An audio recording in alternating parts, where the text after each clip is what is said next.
You may have heard about lectins in foods, and there are certain foods that are higher in lectins and maybe something that we should be avoiding.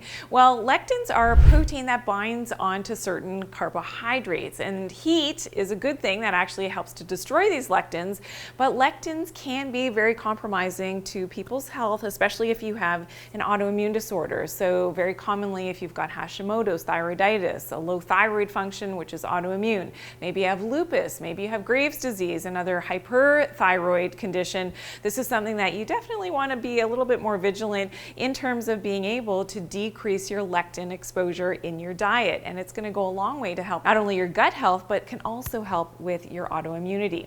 Now, here's a health food, which is supposed to be a great health food, quinoa. You may have eaten quinoa, maybe you love quinoa, maybe you've not yet tried it. Well, what you didn't know about quinoa is that when it was originally prepared by the ancient Incas, they actually first soaked it and then fermented it before cooking it in an effort to actually reduce its potential toxicity. And here's something that we usually don't hear about quinoa, and the fact that it actually should be fermented before we're eating it. So of course, quinoa is very high in those lectins and probably isn't one of the really healthiest foods because of its high lectin content.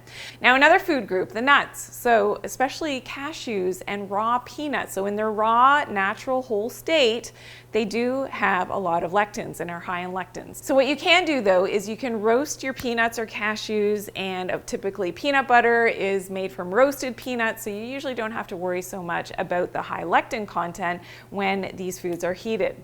Now, another food group that I often talk about in terms of GMO and glyphosate toxicity is corn, as well as soy, and especially if they are GMO, they are more resistant to pests, but also with higher lectin content.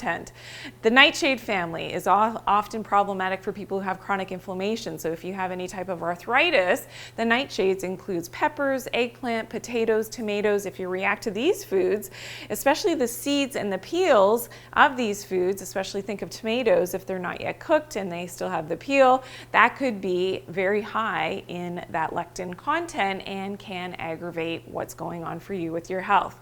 Now, for some more foods that you may have thought that were unhealthy but are actually healthy, I want you to check out another video that I have. It's called 3 Foods You Thought Were Unhealthy but Are Actually Healthy. I'll see you there.